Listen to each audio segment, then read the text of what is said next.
Bueno, 15 minutos después de las 6 de la tarde, Tano, vamos a hablar con alguien de Uruguay y vamos a ver por qué tema. Contame, por favor. Sí, es así. Recientemente se dio a conocer la autorización del presidente uruguayo, José Mujica, de ampliar lo que es la producción de Botnia, más allá de las negociaciones fracasadas, por decirlo de alguna manera, que han mantenido entre ambos países, tanto en Uruguay y Argentina. Estamos en comunicación, vos decías, con Alejandro Villaverde, que es técnico uruguayo en informática y electrónica y además alguien muy entendido y muy referente de este tema precisamente de Botnia. Bueno, Alejandro, buenas tardes. Ante todo, gracias por atendernos. No, buenas tardes y bueno, muchas gracias a ustedes por el llamado. Bueno, Alejandro, hubo novedades más allá de lo que se preveía tras el fracaso de las negociaciones, de las charlas entre ambos países, y finalmente Botnia va a ampliar su producción. Sí, el gobierno uruguayo autorizó el 50% del pedido de ampliación de producción que había planteado UPM ya hace un año. Y haciendo referencia, ¿no? Por eso consultábamos a vos con alguien que realmente estaba en el tema. Porque desde aquí, desde el otro lado del charco, obviamente se encuentran o se escuchan diferentes voces. Uno sabe que por ahí el nivel diplomático de las negociaciones argentinas no es el mejor. Y esto no solamente lo tenemos con el tema de las pasteras, sino cuando ha tenido que iniciar negociaciones bilaterales con otros países no nos ha ido bien. Pero es una cuestión de forma. Y no lo digo como una crítica solamente al gobierno nacional, sino para poner en el marco de las situaciones que estamos pasando. Pero algunas de las cuestiones, por ejemplo, de las declaraciones que llegaban, Sandra Dodera, quien es concejal de la Junta Departamental de Río Negro allí en Fray Ventos, marcaba la diferencia de monitoreo que hay. Por ejemplo, en Uruguay dice que se hacen monitoreos constantes sobre la producción, sobre los niveles de tratamiento obviamente, de lo contaminante que puede ser la planta, y aquí no. ¿Esto es verdad? ¿Se hacen estos controles? Sí, mirá, no voy a hacer juicio de valores del gobierno argentino porque me quedaría muy alto de mi parte, me parece demasiado oneroso hacer un comentario. Sí voy a decir lo que yo conozco del tema, que estoy desde el 2004 en este tema. El tema es así para los oyentes, para que le quede claro y un poco quitarle el nerviosismo que se ha generado. Uruguay, perdón, Uruguay no es que controla y monitorea a tiempo real, cosa que hace a la planta UPM porque Argentina o porque la Haya le haya exigido que tuviera que monitorear. Uruguay monitorea de hace un año antes de poner el primer ladrillo, porque Uruguay necesitaba tener una línea de base de cómo estaba el río, cómo era el aire de la zona, o sea, tenía que tener esos valores para saber después con qué los comparaba. O sea, Uruguay monitorea a tiempo real desde antes de, reitero, de colocar el primer ladrillo. Pero no solo que monitorea, sino que además los datos son públicos día a día de cada uno de esos sensores en la página oficial del gobierno. O sea, Uruguay desde el primer momento tiene informado a todos los habitantes del Uruguay, porque es fundamental, y a la región, con el solo hecho de conectarse a la página y ver los datos a tiempo real de lo que controla Uruguay. O sea, es una falacia, lamentablemente, que se viene repitiendo de que Uruguay, perdón, no solo que no monitorea, sino que no deja entrar. No, Uruguay monitorea, informa como corresponde desde el primer día, y existe una comisión de seguimiento integrada por diferentes estamentos de la sociedad uruguaya, como son ONG ambientales, como son vecinos de la zona, como son el PIT-CNT, que viene a ser quien aglutina a todos los trabajadores, técnicos e inclusive una silla vacía en la cual más de una vez Uruguay presentó a que los asambleístas o quien correspondieran poner sus comentarios arriba de esta mesa de negociación, que lamentablemente para la zona no fue aceptado. Y digo para la zona porque hoy los más perjudicados son los más carenciados de uno y del otro lado del río, con este tipo de funcionamiento, poniendo en riesgo las fuentes de trabajo, no solo de los uruguayos, porque hoy por hoy, si el presidente de la República del Uruguay no hubiera habilitado, tendríamos que haber mandado a la gente al seguro de paro, y directamente hay unas 800 personas que funcionan en UPM día a día, y indirectamente 6.000 puestos de trabajo. Alejandro, ¿allí hubo algún trascendido de lo que fueron las últimas reuniones que mantuvieron ambos países? Sí, por supuesto. A ver, posicionemos el tema. Yo no soy Mujica, ¿no? No quisiera estar en los zapatos de él. No.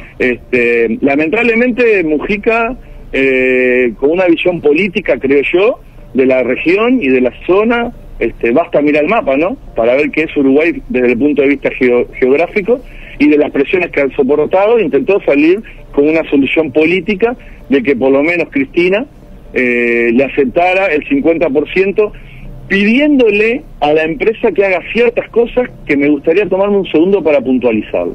Cuando se dice de que la empresa tiene que hacer una torre de enfriamiento, para que los oyentes entiendan, los efluentes, o sea, el agua que se deja usar y que se tira al río, por norma en Uruguay se tiene que tirar al río a 30 grados, ¿correcto? Sí. Lo que en su momento fue que cómo se hace para llegar a esos 30 grados. Bueno, hay un caño, ¿ya? Físico, para que la gente entienda, un caño que está dentro del río con agujeros que va enfriando ese líquido para que cuando llega al canal, al río, esté a la temperatura que el gobierno uruguayo por reglamento, por decreto del año 79 exige, ¿correcto? ¿Qué pasa? Nunca se ponían de acuerdo en noviembre, por allá por noviembre del 2011, la CARU para entregar los informes. Entonces Argentina decía de que nosotros estábamos diluyendo para enmascarar los valores de contaminación, cosa que no es cierta, porque la muestra se toma antes de enfriar, ¿correcto? Sí. Reitero, la muestra se toma antes de enfriar. Entonces Uruguay, que dijo, bueno, para contemplar ese caso, permitamos que se aumente la temperatura de volcado para no tener que enfriar y contemplar el pedido de Argentina y terminar de una santa vez este problema. Colocamos eso a 37 grados y tampoco le gustó a la Argentina. Entonces argumenta de que echamos con demasiada temperatura el agua. Y entonces uno, ¿qué hace?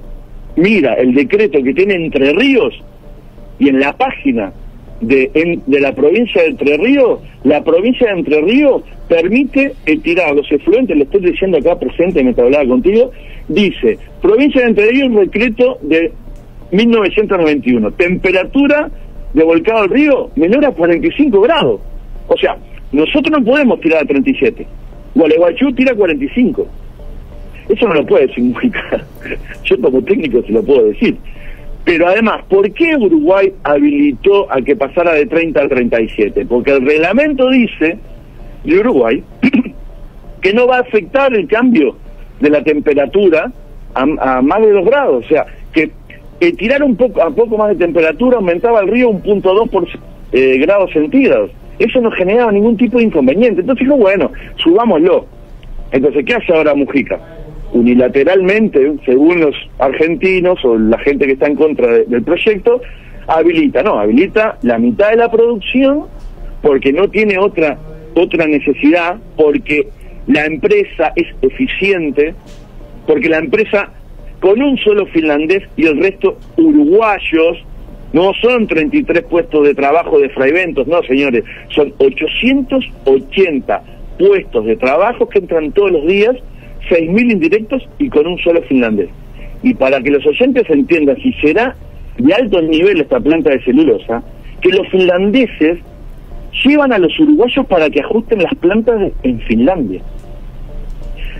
O sea, lamentablemente, como uruguayo me duele porque me siento realmente un ser latinoamericano, y que lamentablemente mis hermanos argentinos nos tranque de esta manera, es terrible. Es como volver a la época de las Cisplatinas o a la época del virreinato de Cisneros, ¿no? Parece que se olvidaron que somos independientes. Ahora, Alejandro, evidentemente por lo que hacías mención vos, dentro de los parámetros legales que exige la ley se está cumpliendo. Ahora te pregunto, desde el punto de vista ambiental.